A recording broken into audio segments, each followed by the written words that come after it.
So now that we know how to transform an object, but this cube alone can really only get us so far. We need to know how to add more objects into a scene.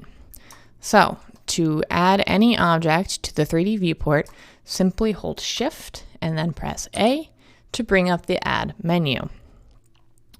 Blender gives you this whole list of different types of objects that you can add to your scene, but for now, we are only going to be concerned with this first type here, which is mesh.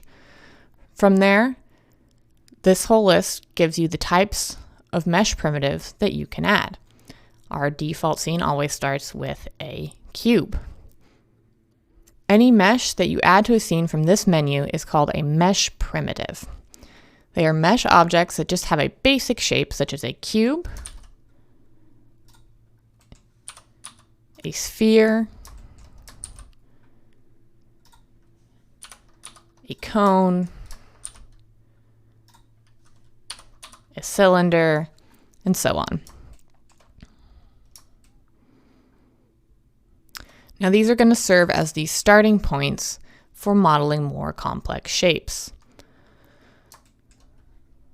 The Add menu can also be accessed by going to the top toolbar of the 3D viewport, here where it says Add, clicking on that, and the same thing. It'll bring up the same menu, go to Mesh, Primitive, and add a primitive. Now, when you add a new mesh into the scene,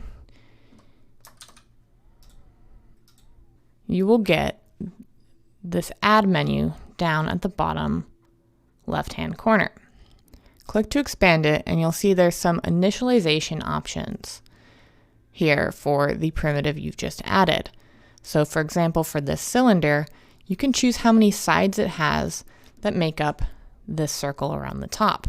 So setting this value down to 6, for example, will turn this into a hexagon with 6 sides.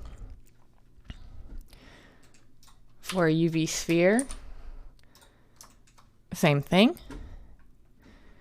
You can click to expand this Add menu, and you can use the sliders here to control how many segments and rings are in your sphere, which is a great way to control the resolution. So you can play around with these initialization settings, and you can get some kind of interesting shapes just from these alone.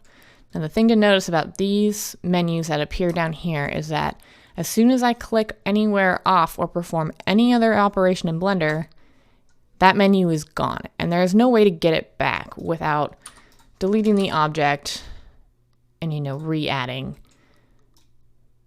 it here. That's because this menu is only applicable to the last operation you performed. So if you click, that counts as an operation, and the menu is gone. So let's look at some of these primitives. Let's look at this one here that says monkey. Now, this is Suzanne, as you can see in the top left corner here. Her name is Suzanne. And I believe the purpose of this being a primitive is for testing materials. This shape has a lot of interesting sort of curves and planes, and it can very quickly show you how a material will appear on a variety of shapes at the same time. But we're going to use her for the purposes of demonstration. So now that we know how to both add and transform primitives, we can use these skills to give Suzanne a hat. I'm going to make it a party hat. So I'm going to add another mesh object in the viewport, pressing Shift A, Mesh, Cone. And now that we have the cone added here into the scene, we're going to transform it so it's in place as a hat. We're just going to press G, Z to move it up. We can press 3 to look at Suzanne in orthographic side view, and this will give us a view exactly from the side. And the nice thing about orthographic views is now when I press G, I don't have to press an axis, or Shift X in this case, to lock the X value. Because we are viewing it exactly from the side, moving this cone will not move it in the X direction at all, because we are looking at it flat. So, turn that gizmo off, sorry. We can move it sort of into place. We can hit R. We'll rotate along the X-axis if we are on in orthographic view. And we can hit scale until it's roughly where we want it. Looks great.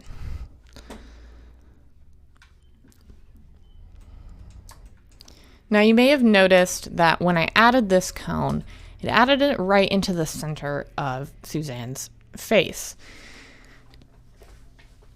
Blender is always going to add new objects wherever this 3D cursor is.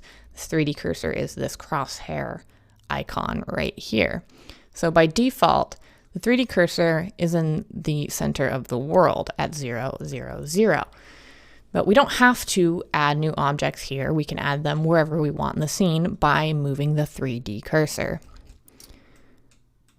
So we can do this by holding Shift in the viewport and right-clicking anywhere else on the screen to snap the 3D cursor to a new location. So now, if we snap this 3D cursor over here and we add a cone, you'll see it adds it over here. If you've moved the 3D cursor and you want to get it back to the world origin exactly, simply hold Shift and press C on the keyboard. This will snap the 3D cursor back to the origin and also reset the camera zoom so that you'll be focused on the world origin.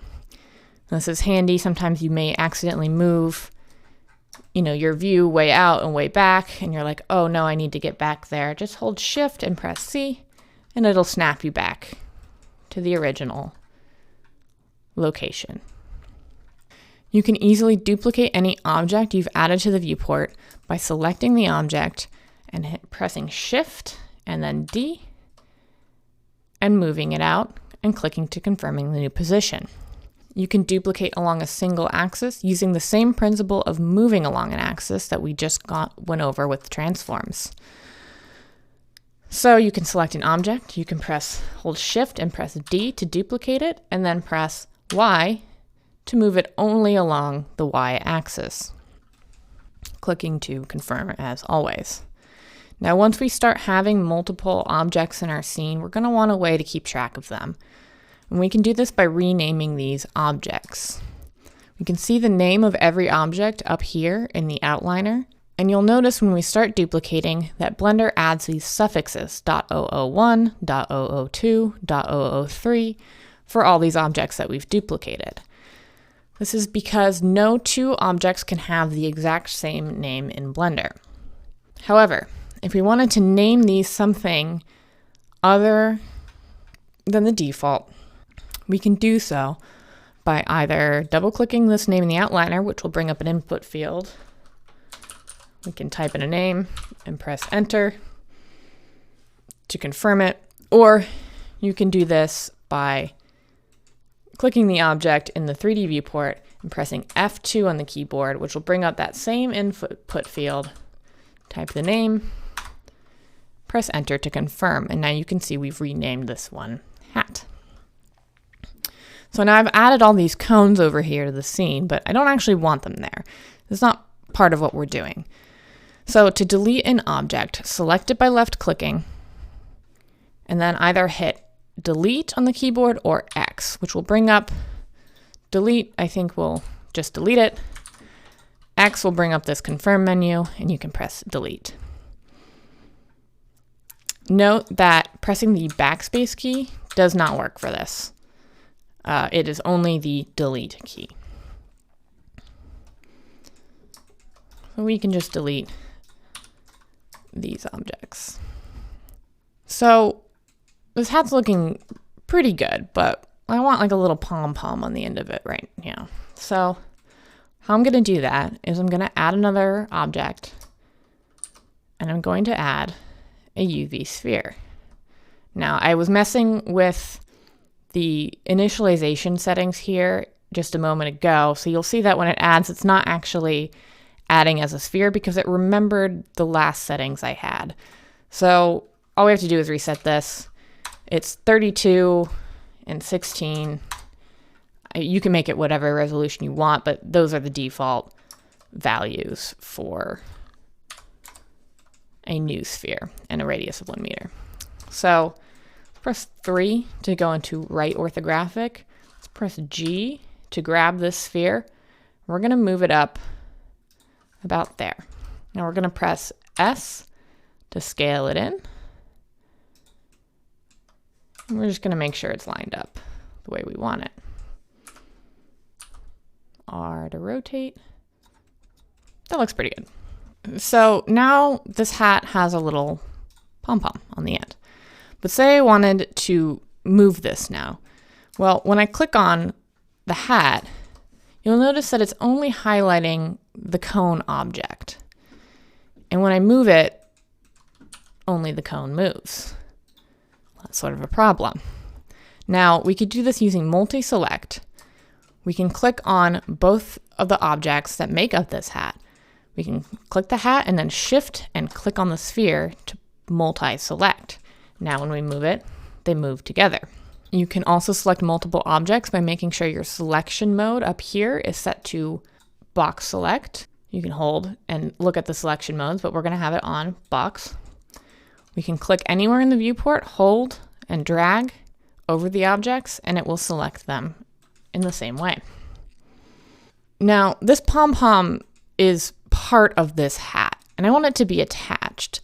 But currently, Blender sees these as different objects.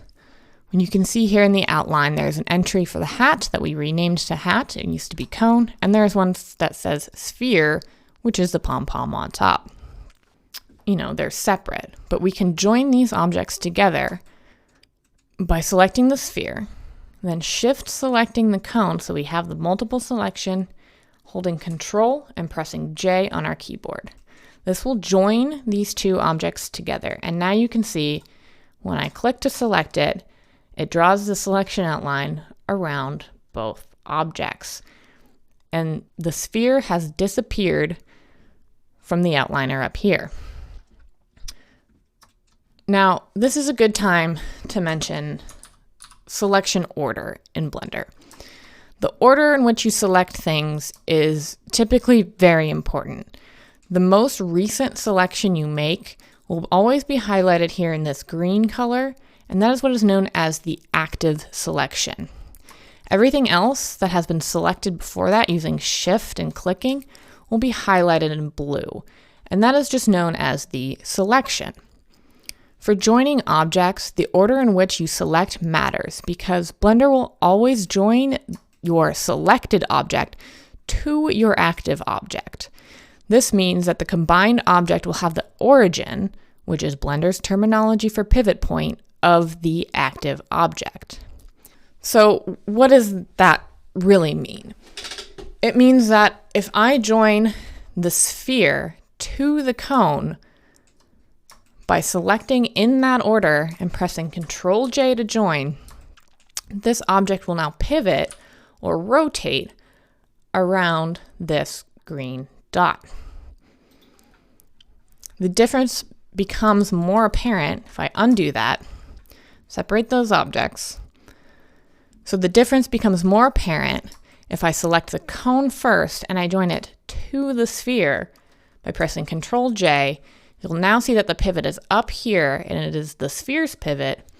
And when I rotate, it behaves completely differently. So keep this in mind when transforming objects. They will always rotate and scale around the origin, which is represented by this green dot. You can move the pivot point of any mesh object, but we will get into how to do that in a future video when we start editing the actual points that make up these objects. So the last thing I want to touch on in this video is the shading modes that are available in Blender. So when you add a sphere such as this one, you may be like, why does it look all flat and faceted? Can't it just be smooth? And yes, it can. In Blender, you could decide whether you want to draw objects with flat faces, such as this, which is the default for any new primitive object, or with smooth faces. And to switch, all you have to do is select the object in the viewport by left-clicking and then right-clicking on it and picking this first object in the context menu, which says Shade Smooth. So you can see we no longer have those hard edges on this sphere. To put it back, same thing, just select the object, right-click to pull up the object context menu, and press Shade Flat, and we will get that faceted look back. So to recap, we now know the most fundamental functions of Blender, which is how to navigate around our 3D viewport, how to snap to orthographic views, and how to add, transform, and delete mesh objects. Now, I always think it is good to practice new skills before you move on to the next topic. So, as an exercise, I'd like you to build something in Blender using adding, transforming, and duplicating meshes. I'm going to do this as a demonstration. You're welcome to follow along and build the same thing I'm going to build, or build something totally different that's your own creation. It's up to you, as long as you are practicing those functions and learning those keyboard shortcuts.